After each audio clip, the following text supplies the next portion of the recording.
Wilson, University of Alberta nursing professor and researcher. Judy Arnall is a certified parent educator with Professional Parenting Canada.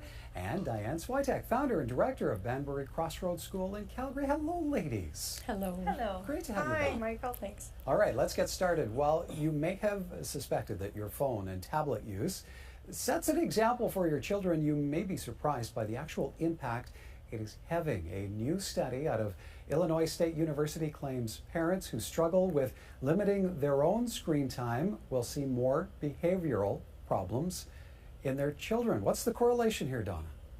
Well, I guess it's no surprise. I think, the best research is always the most common sense. You say, yeah, I agree with that.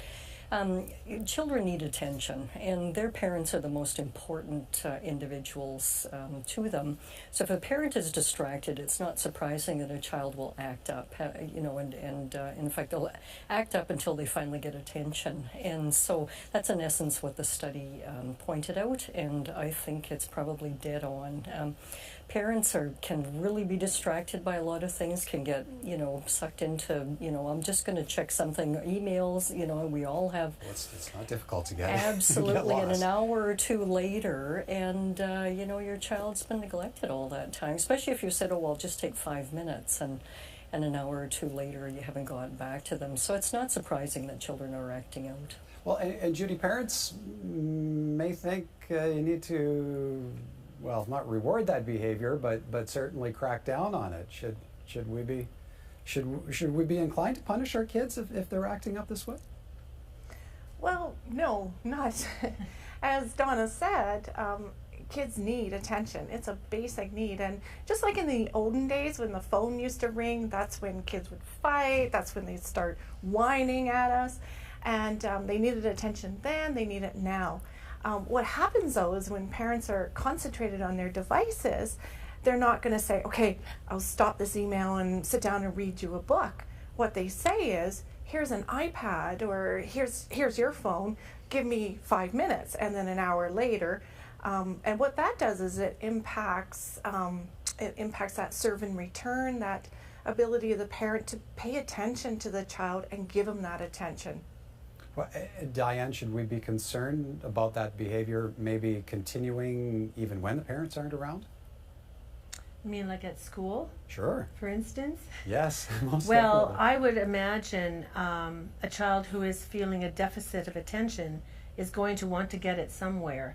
And certainly he or she will look for attention at school. Of course, the problem is also one of role modeling.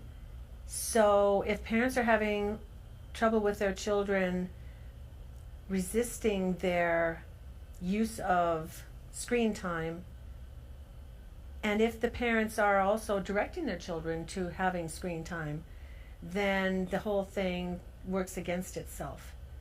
So really it's a matter of parents modeling what they want to see. And I think that parents want attention from their children too. So they need to give their children attention, and then they will receive attention from their children. And it will carry over to school too.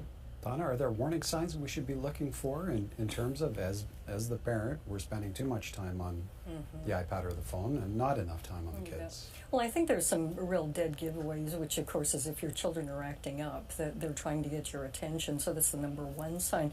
But I think you also have to kind of realize as well too that if the wife put the kids to bed and you didn't get to say goodnight, that you've missed a huge opportunity.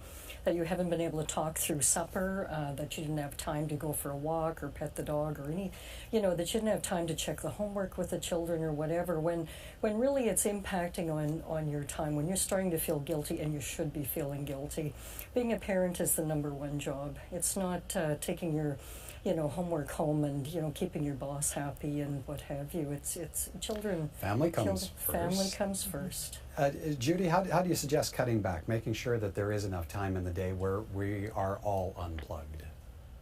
Well, there are some, families should start some tech-free zones. So instances where they're having a meal together, dinner, breakfast, lunch, when they're playing board game night, or there are times when you do have to use tech, and what I've done is I put a red hat on, and then my kids know not to bug me, but that time does end. And then when it is family time, interaction time, there is no interruptions. And it's just making sure everybody sticks to those boundaries.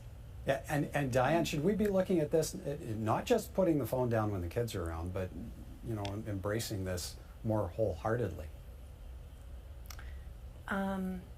I think we should embrace the concept that face-to-face time is important, and spending time with family members and friends is important, and that tech has its time and its place, and it's not in the middle of face-to-face time.